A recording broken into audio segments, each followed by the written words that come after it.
ഓം സദ്ഗുരുഭ്യോ നമ. പ്രിയപ്പെട്ടവരെ, ഏവർക്കും ശ്രീമദ് ഭാഗവത്തിലേക്ക് സ്വാഗതം. നമുക്ക് സൂര്യവംശരാജോൽപ്പത്തിയെപ്പറ്റി അവലോകനം ചെയ്യാം. പുത്രനവന് പൃഥുലാശ്വനാമവൻ പുത്രൻ അനാഭിതനാകും. പ്രസേനചിത്ര പുത്രൻ അനാഭിതനാകും. ആ ആഭിധേയത്തോടു കൂടിയവൻ. എന്താഭിധേയം? പ്രസേനജിത്ത് എന്ന ആഭിധേയത്തോടു കൂടിയവൻ, അല്ലെങ്കിൽ അനാഭിതൻ, ആ കുലത്തിൽ തന്നെ ജനിച്ചവൻ എന്ന അർത്ഥത്തോടു കൂടി ആ പ്രസേനജിത്ത്. പുത്രനവന് യുവനാശ്വനാകന്ത കേവലം നന്ദനന്മാരുളവാകിയാൽ തന്നുടെ ഭാര്യമാരൊന്നിച്ചു കാനനം തന്നിലാമാറു തപസ് ചെയ്യുന്ന നാൾ സന്തതി അങ്ങ് അവനുണ്ടാവതിനുടൻ അന്തരമെന്നിയേ അങ്ങ് ഐന്ദ്രമാമിഷ്ടയും സന്തോഷം ഉൾക്കൊണ്ട് ചെയ്ത ഋഷികുലം അന്തരാദാഹം ഉൾക്കൊണ്ട് ഭൂപാലനും ചെന്ന് ജപശുദ്ധമാം ഉദകത്തെയും അന്യൂന വേഗാലെടുത്തു നുകർന്നുടൻ അന്ന് അവൻ തന്നുദരസ്ഥലേ ഗർഭവും നിന്നുടനായിതോ മന്നവനും തഥാ ദക്ഷിണപാർശ്വമ്പോട് ഭേദിച്ചുടൻ ദക്ഷനായി വന്നു ജനിച്ച അവൻ തന്നുടെ ലക്ഷണം കാണുക കൊണ്ട് അന്ന് ഋഷിവർഗവും മാന്ധാതാവെന്നുടനിട്ടിതോ നാമവും മാന്ധാതൃനന്ദരന്മാരായി പുരുകുൽസനോ. ആ മാന്ധാതാവ് അദ്ദേഹത്തിന് ശശബിന്ദുവിന്റെ പുത്രിയായ ബിന്ദുമതിയെ വിവാഹം ചെയ്തു. മാന്ധാതാവ് അവിടെ ഒരു 3 കുട്ടികളുണ്ടായി. പുത്രന്മാര് 3 പേര്: പുരുകുൽസൻ, അംബരീഷൻ, മുചുകുന്ദൻ എന്നവര്. മാന്ധാത് നന്ദനന്മാരായ പുരുകുൽസനും ശാന്തനാം അംബർഷൻ താൻ മുചുകുന്ദനോ. മുന്നേ പറഞ്ഞ അംബർഷനല്ല, വീണ്ടും അതേ പേരോട് കൂടിയ കഥാപാത്രങ്ങൾ വരുന്നു എന്നേ ഉള്ളൂ. 3 തനയരോ 50 പേരത കേവലം കന്യകമാരുമായുണ്ടായി വന്നു. 3 ആൺകുട്ടികള്, 50 പെൺകുട്ടികള് സഹോദരിമാരായിട്ട് ഉണ്ടായി വന്നു. അതിൽ മുചുകുന്ദൻ ഭക്തയോഗിയായിരുന്നു, ഭക്തിമാർഗമായിരുന്നു അദ്ദേഹത്തിന്റെ ആശ്രയം. അദ്ദേഹം, മുചുകുന്ദനെ പറ്റി നമുക്ക് വിശദമായിട്ട് ഇനിയും ദശമസ്കന്ധത്തിൽ തന്നെ പഠിക്കാൻ സാധിക്കും. അദ്ദേഹം ഭക്തിയോഗിയായിരുന്നു എന്ന് പറയുന്നു. പിന്നെ സഹോദരിമാരായിട്ട് 50 പേര് ജനിച്ചു എന്ന് പറയുന്നു. ആ 50 പേരെയും സൗഭരിയായ മഹർഷി ഭാര്യമാരായിട്ട് സ്വീകരിച്ചു. സൗഭരി അവരൊക്കെ തേജസ്വി ഉള്ളവരാണ്. ഈ സൗഭരി തന്നെ സമുദ്രമധ്യത്തിൽ തപസ് ചെയ്ത വ്യക്തിയാണ്. അവിടെ മത്സ്യങ്ങളുടെ ചപലതകളെ കണ്ടിട്ട് അവര് ഗ്രഹസ്ഥരായിട്ട് ഇണചേർന്ന് ജീവിക്കുന്നതൊക്കെ കണ്ടപ്പോൾ താൻ മഹർഷിയാണെങ്കിൽ കൂടി തനിക്കും വിവാഹം കഴിക്കണമെന്നൊരു ആഗ്രഹമുണ്ടായി. അവര് ചെന്ന് ഇദ്ദേഹത്തോട്, മാന്ധാതാവിനോട് പറഞ്ഞു, എനിക്ക് വിവാഹം കഴിക്കണമെന്ന്. അദ്ദേഹം പറഞ്ഞു, എന്റെ വീട്ടില് 50 പെൺകുട്ടികളുണ്ട്, അതിലാരാണോ നിങ്ങളെ ഇഷ്ടപ്പെടുന്ന അവരെ സ്വീകരിച്ചോളാൻ. മഹർഷിയെ ഉപേക്ഷിക്കാൻ പറ്റാത്തത് കൊണ്ട് ഒരു ന്യായം പറഞ്ഞു വിട്ടതാണ് മാന്ധാതാവ്. കാരണം ഈ 50 കുട്ടികളും രൂപഗുണ സൗശീല്യരായിട്ടുള്ളവരാണ്. അവരാരും തന്നെ ഈ ഋഷീശ്വരനെ സ്വീകരിക്കുകയില്ല. അത് ഇദ്ദേഹം സൗഭരിക്ക് മനസ്സിലായി. സൗഭരി എന്ത് ചെയ്തു? കുട്ടികളുടെ അടുത്തേക്ക് പോകുമ്പോൾ അദ്ദേഹത്തിന്റെ തപശക്തി കൊണ്ട് വളരെ ദിവ്യനായ ഒരു പുരുഷനായി തീർന്നു, ഒരു യോഗ്യനായ ഒരു യുവാവായി തീർന്നു. പെൺകുട്ടിമാരുടെ അച്ഛന്റെ നിർദ്ദേശം അനുസരിച്ച് പെൺകുട്ടികളെ ചെന്ന് കണ്ടു. അവർ 50 പേര് ഒരുപോലൊക്കെ ഇഷ്ടപ്പെട്ടു സൗഭരിയെ. 50 പേരെ അദ്ദേഹം ഭാര്യയാക്കുകയും ചെയ്തു എന്നുള്ളതാണ് പറയുന്നത്. കേവലം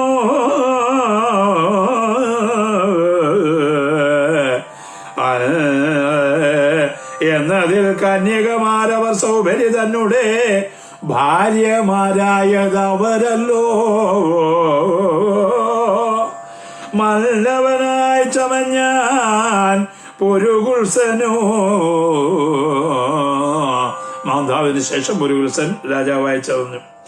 ദേവാസുര യുദ്ധത്തിങ്കൽ അമരകൾ ദേവാരികളോട് തോറ്റു ചമകയാൽ ദേവകൾക്കായി മുചുകുന്ദനൻ ചെന്നുടൻ കേവലം ദാനവന്മാരെ ജയിക്കയാൽ ദേവകുലാനുഗ്രഹേണ നരവര ദേവകീ പുത്രനേക്കാൾ മുളവും മുത നിദ്രയെ പൂണ്ടുകിടന്നാൻ അനുദിനോ എത്രയും ഉത്തമനാം മുചുകുന്ദനോ. പുരുകുൽസൻ പിന്നെ രാജാവായി. പിന്നെ മുചുകുന്ദന്റെ കാര്യം പറയുന്നുണ്ട്. അത് വളരെ വിശദമായിട്ട് വീണ്ടും നമുക്ക് ദശമസ്കന്ധത്തിൽ കാണാൻ സാധിക്കും. ഈ പ്രതിപാദിക്കുന്ന കഥാപാത്രങ്ങളെയൊക്കെ വീണ്ടും നമുക്ക് പല മാർഗങ്ങളിലൂടെ കാണാൻ സാധിക്കും. മുചുകുന്ദന്റെ കാര്യം പറയുന്നു. അദ്ദേഹവും തന്റെ പൂർവികരെ പോലെ ദേവലോകത്ത് പോയി ദേവന്മാരെ യുദ്ധവേളകളിൽ സഹായിച്ച് അസുരന്മാരെ തോൽപ്പിച്ചു. ഒരിക്കൽ മുചുകുന്ദൻ പോയി വളരെ ഏറെക്കാലം ദേവലോകത്ത് നിന്ന് യുദ്ധം ചെയ്യേണ്ടി വന്നു. തുടർച്ചയായുള്ള യുദ്ധം അനേകം നാൾ നീണ്ടുപോയി. യുദ്ധം എല്ലാം അസുരന്മാരെ എല്ലാം അദ്ദേഹം യുദ്ധം ചെയ്ത് തോൽപ്പിച്ചു. ശേഷിച്ചവരൊക്കെ പോയി ഒളിച്ചു. ആ സമയത്ത് ഇന്ദ്രൻ വന്ന് ചോദിച്ചു, വളരെ കാലമായി അങ്ങ് ഞങ്ങൾക്ക് വേണ്ടി യുദ്ധം ചെയ്യുന്നു, അങ്ങയോട് ഇതിന് നന്ദി എങ്ങനെയാണ് പറയുക? ഞങ്ങൾ എന്താണ് അങ്ങേക്ക് വേണ്ടി ചെയ്യേണ്ടത്? അപ്പൊ പറഞ്ഞു, നോക്കൂ, ഞാൻ വളരെ കാലം യുദ്ധം ചെയ്ത് ഉറക്കമില്ലാതെ യുദ്ധം ചെയ്തിരിക്കുകയാണ്. എനിക്ക് ഒന്ന് സ്വസ്ഥമായിട്ട് ഉറങ്ങാനുള്ള ഒരു അവസരം വേണം. അപ്പൊ പറഞ്ഞു, അങ്ങ് ഭൂമിയിൽ പൊയ്ക്കോളൂ, അങ്ങ് പോയി സ്വസ്ഥമായിട്ട് ഉറങ്ങിക്കോളൂ. അങ്ങേ ആരെങ്കിലും ഉണർത്തുകയാണ് എങ്കിൽ അങ്ങയുടെ ദൃഷ്ടിയില് ആ ദൃഷ്ടി നേത്രാഗ്നിയിൽ തന്നെ ഉണർത്തുന്നവൻ ഭസ്മമായി പോകും. അങ്ങ് ഉറങ്ങുമ്പോൾ ആ കാലം കൊണ്ട് സാക്ഷാത് ശ്രീഹരി വസുദേവപുത്രനായിട്ട് അങ്ങയുടെ മുന്നിൽ വരും. അന്ന് അങ്ങേക്ക് വീണ്ടും ആ വൈകുണ്ഠപ്രാപ്തി ഉണ്ടാകും, അങ്ങേക്ക് മുക്തിയെ ലഭിക്കും എന്ന് പറഞ്ഞുകൊണ്ട് ദേവേന്ദ്രൻ അനുഗ്രഹിച്ചു വിടുകയാണ്. അതാണ് മുചുകുന്ദന്റെ കഥ. നമ്മൾ വീണ്ടും അതിനെ വളരെ വിശദമായിട്ട് പറയുന്നുണ്ട്. ഗന്ധർവ സംഘം ജയിച്ച ഹീന്ദ്രാതിഭൂവന്തരമില്ലാതെ ചെയ്തോരനുഗ്രഹം കൈക്കൊണ്ട് സംപ്രീതനായി പുരുകുൽസനും ഇതേ മാർഗത്തിൽ തന്നെ ദേവന്മാരെയൊക്കെ ചെന്ന് ജയിച്ച് ഗന്ധർവന്മാരെയൊക്കെ ജയിച്ചു. തൽപുത്രനായ ത്രസദ്യസ്യുനാമക പൃഥ്വീപതിയും ജനിച്ചാനവനല്ലോ. അത് ത്രസദ്യസ്യുവിന്റെ കാര്യം നമ്മൾ പറഞ്ഞു. അത് ശരിക്കും പറഞ്ഞു കഴിഞ്ഞാല് മൂലം ഭാഗവതവും ഭഗവാൻ എഴുത്തച്ഛന്റെ ഭാഗവും തമ്മിലെ ചില അന്തരങ്ങൾ ചില ഭാഗങ്ങളിൽ വന്നിട്ടുണ്ട്. ഭഗവാൻ വേദവ്യാസൻ രചിച്ചതിൽ നിന്ന് സ്വല്പം കൂടി ഉന്നതമായി ചിന്തിച്ച് അല്ലെങ്കിൽ എന്തോ ആ ഋഷീശ്വരൻ ഭഗവാൻ എഴുത്തച്ഛൻ ആ കഥാപാത്രങ്ങൾക്കൊക്കെ ഒരു മാറ്റം കൊടുത്തിട്ടുണ്ട്. ചില കഥാപാത്രങ്ങളുടെ പേരും സന്ദർഭങ്ങളും നമ്മൾ ത്രസദ്യസ്യുവിനെ ഇതിന് മുന്നിൽ പറഞ്ഞു. പക്ഷെങ്കിൽ ഭഗവാൻ എഴുത്തച്ഛൻ ത്രസദ്യസ്യുവിന്റെ വിവരം ഇവിടെയാണ് പറയുന്നത്. ത്രസദ്യസ്യു നാമക പൃഥ്വീപതിയും ജനിച്ചാൻ അവനല്ലോ ഉണ്ടാക്കിയോൻ അരാരണ്യ നൃപനെ അങ്ങ്. അവിടെ ഒരു പ്രത്യേക അതാ ഭാഗവതത്തില് ഭഗവാൻ വേദവ്യാസൻ ദേഹകൃത്ത് എന്നെഴുതിയിരിക്കുകയാണ്. ദേഹത്തെ ഉണ്ടാക്കിയവൻ അനാരണ്യ ഭൂപനെ ഉണ്ടാക്കിയത് ഈ ത്രസദ്യസ്യുവാണ്. ത്രസദ്യസ്യു ദേഹകൃത്, അദ്ദേഹത്തിനെ ഉണ്ടാക്കിയത് ശരീരത്തെ ഉണ്ടാക്കി എന്നതുകൊണ്ട് ഭഗവാൻ എഴുത്തച്ഛൻ ആ വാക്ക് തന്നെ മലയാളത്തിൽ പ്രയോഗിച്ചു. ഉണ്ടാക്കിയോൻ അനാരണ്യ നൃപനെ അങ്ങ്. ത്രസദ്യസ്യുവിന്റെ പുത്രനായിട്ടാണ് അനാരണ്യ ഭൂപൻ ഉണ്ടായത് എന്ന് പറഞ്ഞു. അവനല്ലോ ഉണ്ടാക്കിയോൻ അനാരണ്യ നൃപനെ അങ്ങ്. അണ്ടർഗോൻ തുല്യനായുള്ള അവൻ തന്നുടെ പുത്രൻ ഹരിയേശ്വനായ അവൻ തന്നുടെ പുത്രൻ വസുമനസാമവനീശ്വരൻ. അങ്ങനെ അനാരണ്യന്റെ പുത്രനായിട്ട് ഉണ്ടായത് ഹരിയശ്വൻ എന്ന ഒരു മഹാത്മാവാണ്. അങ്ങനെ ഹരിയശ്വന് പിന്നീട് വസുമനസ് എന്ന രാജാവ് അവനീശ്വരൻ രാജാവ് ഉണ്ടായി. ഈ വസുമനസ്സിന് ഭാഗവതം ഭഗവാൻ വേദവ്യാസൻ അരുണൻ എന്നാണ് പേര് കൊടുത്തിരിക്കുന്നത്. അങ്ങനെ വസുമനസ്സിന് സുധന്വാമഹീബാലകൻ സുധന്വൻ എന്ന പുത്രൻ ഉണ്ടായി എന്ന് പറയുന്നു. തൽസുധൻ ത്രയാരുണ നൃപനായതോ. ത്രയാരുണ നൃപൻ എന്നുള്ളത് ഭഗവാൻ എഴുത്തച്ഛൻ കൊടുത്തിരിക്കുന്ന നാമമാണ്. അത് ത്രിബന്ധൻ എന്നാണ് ശരിക്കും ഭഗവാൻ വേദവ്യാസൻ കൊടുത്തിരിക്കുന്ന നാമം. ത്രയാരുണാത്മജൻ സത്യനൃപവര്യൻ ത്രിശങ്കുനാമാവായി ചമഞ്ഞെത്തൂ. പിന്നെ ആ ത്രയാരുണന്റെ പുത്രനായിട്ട് സത്യവ്രതൻ ആ സത്യവ്രതന് ത്രിശങ്കു എന്ന ഒരു പേരുമുണ്ടായി. ത്രിശങ്കുവിന് സത്യവ്രതന് ത്രിശങ്കു എന്ന പേരുണ്ടാവാൻ കാരണം വസിഷ്ഠ ശാപം നിമിത്തം സത്യവ്രതന് ചണ്ടാള അവസ്ഥയുണ്ടായി. ആ ചണ്ടാള അവസ്ഥയെ സ്വീകരിച്ചുകൊണ്ട് ഈ സത്യവ്രതൻ വിശ്വാമിത്ര മഹർഷിയെ സമീപിച്ചു.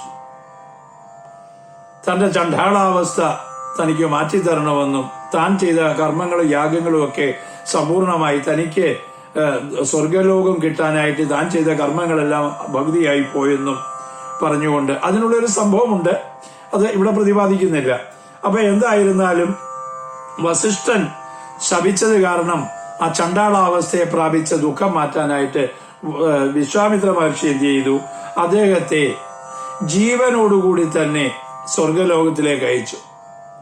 സ്വർഗലോകത്തിൽ ചെന്നപ്പോഴോ ഈ ചണ്ടാളൻ സ്വർഗലോകത്തിൽ പ്രവേശിക്കുമെന്ന് കണ്ടു കഴിഞ്ഞപ്പോൾ സ്വർഗത്തിലൊക്കെ ഇരിക്കുന്നവര് ദിവ്യന്മാരായിട്ടുള്ള ആത്മാക്കളാണല്ലോ, അവർക്കാർക്കും ഇത് സഹിച്ചില്ല. ഇത്ര ചണ്ടാളനായിട്ടൊരുവൻ സ്വർഗത്തിലേക്ക് വരുന്നു, ഇദ്ദേഹം ഭൂമിയിലേക്ക് തന്നെ പോകട്ടെ എന്ന് പറഞ്ഞുകൊണ്ട് ദേവേന്ദ്രൻ അവിടുന്ന് ഇദ്ദേഹത്തെ ഭൂമിയിലേക്ക് തന്നെ പറഞ്ഞയച്ചു. അതറിഞ്ഞ വിശ്വാമിത്ര മഹർഷി തന്റെ യോഗപ്രഭാവം കൊണ്ട് മറ്റൊരു സ്വർഗമുണ്ടാക്കി. ത്രിശങ്കുവിനെ, സത്യവ്രതനെ ആ സ്വർഗത്തിലാക്കി. അത് കണ്ടു കഴിഞ്ഞപ്പോൾ ഇന്ദ്രന് മനസ്സിലായി മറ്റൊരു സ്വർഗവും അവിടെ മറ്റൊരു ഇന്ദ്രനുമൊക്കെ ഉണ്ടായിക്കഴിഞ്ഞാൽ അത് തനിക്ക് ആപത്താണ്. ചെന്ന് വിശ്വാമിത്ര മഹർഷിയോട് കാര്യങ്ങളൊക്കെ പറഞ്ഞു. അദ്ദേഹം പറഞ്ഞു ഇദ്ദേഹത്തിന് സ്വർഗരാജ്യത്തിന്റെ അവകാശം ഉണ്ടാക്കി കൊടുക്കണം. ഇന്ദ്രൻ പറഞ്ഞു ശരി. അങ്ങനെ പിന്നീട് ആ സത്യവ്രത അല്ലെങ്കിൽ ത്രിശങ്കുവിനെ സ്വർഗത്തിലേക്ക് വിടുകയും ചെയ്തു. ചണ്ടാള ശരീരത്തില് മുക്തി നൽകി അദ്ദേഹം സ്വർഗത്തിൽ ആയി. അങ്ങനെ ആ ത്രിശങ്കു ഇന്നും ഇന്ദ്രൻ വസിഷ്ഠനുമായ വിശ്വാമിത്രനുമായിട്ടുള്ള ആ ചർച്ച, ഇദ്ദേഹത്തിന് സ്വർഗരാജ്യം കൊടുക്കണമല്ലോ, ആ സ്വർഗത്തിൽ ഉയർന്ന ഒരു തലം നക്ഷത്ര മണ്ഡലത്തില് സ്ഥിരമാക്കി ത്രിശങ്കുവിനെ. ഇപ്പോഴും നക്ഷത്ര മണ്ഡലത്തിൽ ത്രിശങ്കു എന്ന നക്ഷത്ര സ്വരൂപനായിട്ട് ഈ ഇദ്ദേഹത്തെ സത്യവ്രതനെ കാണാൻ സാധിക്കുമെന്നാണ് മഹാത്മാക്കളായിട്ടുള്ളവർ പറയുന്നത്.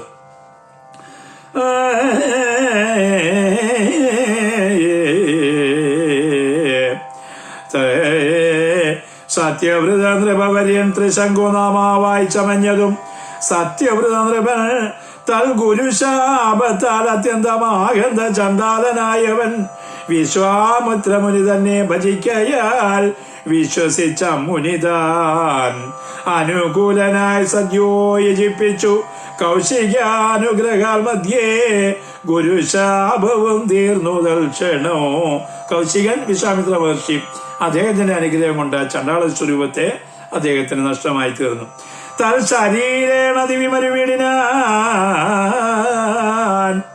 അദ്ദേഹം ഉടലോടുകൂടി തന്നെ അദ്ദേഹത്തിന് ആകാശത്തില് നക്ഷത്ര മധ്യത്തില് നക്ഷത്ര മണ്ഡലത്തിൽ ഒരു സ്ഥാനവും കൽപ്പിച്ചു കിട്ടി.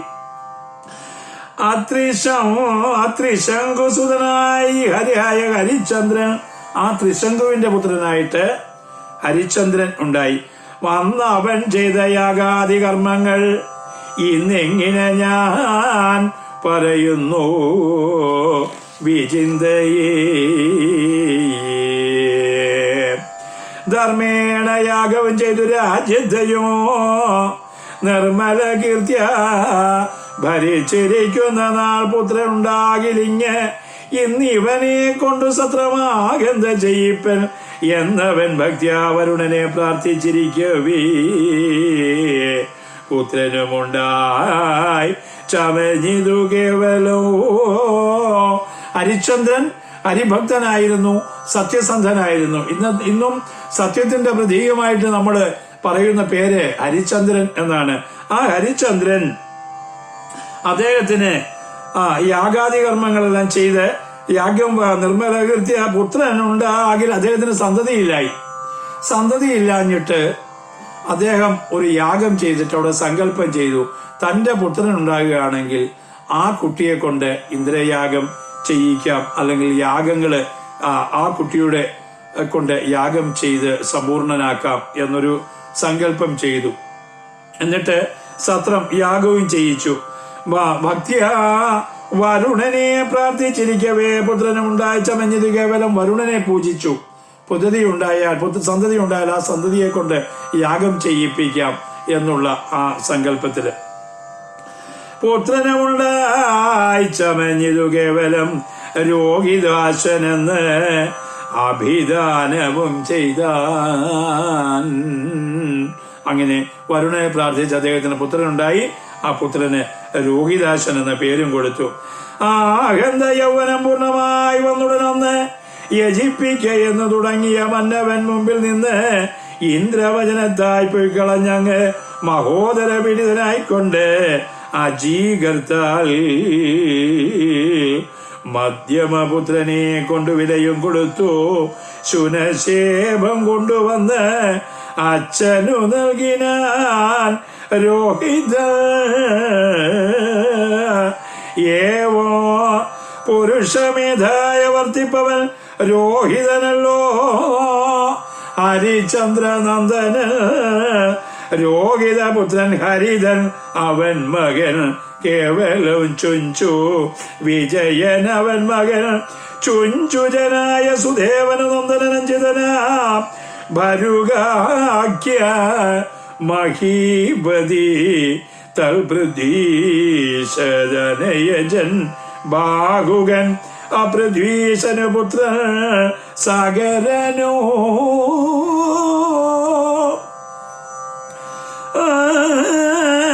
ചക്രവർത്തീന്ദ്ര സാഗര മഹീപതി മുഷ്കരനായി അതിശക്തനായി മേവിനാ.